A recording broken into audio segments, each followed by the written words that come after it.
সবাইকে সংবাদ এক নজরে স্বাগত। সাথে আছে আমি সোনি ইসলাম।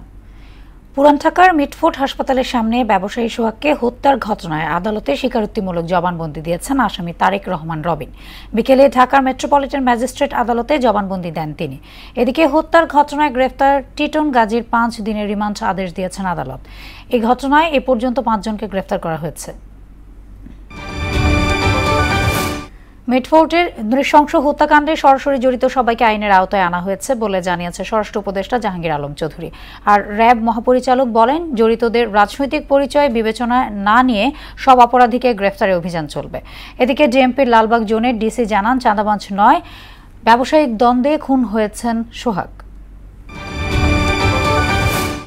দেশ সংস্কারের কোনো বিষয়ে সমর্থন পাওয়া যায়নি উল্লেখ করে জাতীয় নাগরিক কমিটির আহ্বায়ক নাহিদ ইসলাম বলেছেন, দেশের সংস্কার, বিচার, নতুন সংবিধান প্রণয়নের জনদাবির বিরুদ্ধে দাঁড়িয়ে যাচ্ছে একটি পক্ষ।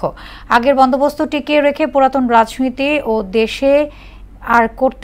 দেশে আর করতে দেয়া হবে না জানিয়ে গণ অভ্যুত্থানের শক্তি এখনো মাঠে আছে বলে মন্তব্য করেন তিনি।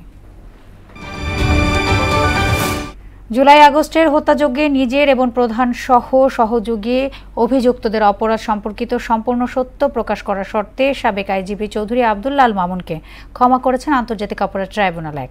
শনিবার চেয়ারম্যান গোলাম মুর্তুজা মজুমদার নেতৃত্বাধীন 3 সদস্যের ট্রাইব্যুনাল 2 পৃষ্ঠার লিখিত আদেশ প্রকাশ করেন। ফেনীতে বন্যা পরিস্থিতির কিছুটা উন্নতি হয়েছে। মুহুরী নদীর পানি পশুরাম ও ফুলগাজী উপজেলার বিপদসীমার 3.61 মিটার নিচ দিয়ে প্রবাহিত হচ্ছে। পানি নামছে ধীর গতিতে। দেখা দিয়েছে খাদ্য ও নিরাপদ পানির সংকট। এবার ফেনীতে 2350টি ঘের ও পুকুর তলিয়ে যাওয়ার পাশাপাশি 1500 হেক্টর আমন বীজতলা ক্ষতিগ্রস্ত হয়েছে।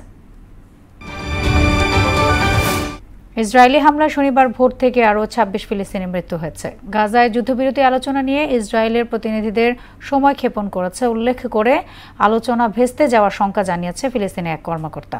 এদিকে ইরান ইসরায়েল 12 দিনের সংঘাতে 500 ইসরায়েলি নিহতের দাবি করেছেন তেহরান। এই ছিল সংবাদ এক নজরে। সবশেষ খবর সবার আগে জানতে মোহনার সাথেই থাকুন। এতক্ষণ সঙ্গে থাকার জন্য ধন্যবাদ সবাইকে।